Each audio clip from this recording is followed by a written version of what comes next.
শবে বরাত নামে কোনো শব্দ নাই। একদল এটাকে নিয়ে এত বেশি বাড়াবাড়ি করছে যে এটাকে একদম লাইলাতুল কদরের উপরে নিয়ে চলে যাচ্ছে। আরেকদল দেখা যাচ্ছে এটাকে এমন ভাবে পরিত্যাগ করছে না, এতে কিছুই করা যাবে না, কোনো ফজিলতি নাই।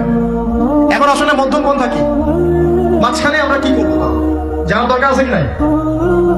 অনেক হাদিসের অনেক আলোচনা, প্রায় 40-50 পৃষ্ঠার বই, সব আলোচনা তো মাহফিলে করা সম্ভব না। আমি সারমর্মটুকু বলি। সারমর্ম কি? হাদিসের শবে বরাত নামে কোনো শব্দ নাই। এক নাম্বার কি নাই ভাই? শবে বরাত নামে কোনো শব্দ নাই। আছে লাইলাতুন নিসফু মিনাশ শাবান, শাবান মাসের মধ্য রজনী। শাবান মাসের মধ্য রজনী।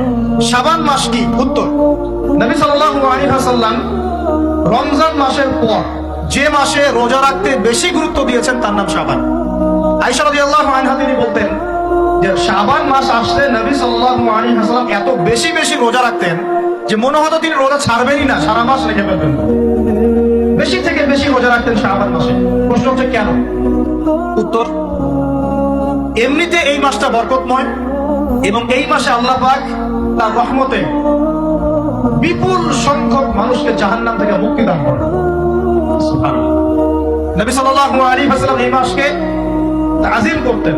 এই মাসের সম্মানার্থে, এই মাসে আল্লাহর রহমত বরকতের স্বার্থে নবী করিম সাল্লাল্লাহু আলাইহি ওয়াসাল্লাম এই মাসে বেশি বেশি রোজা রেখেছেন।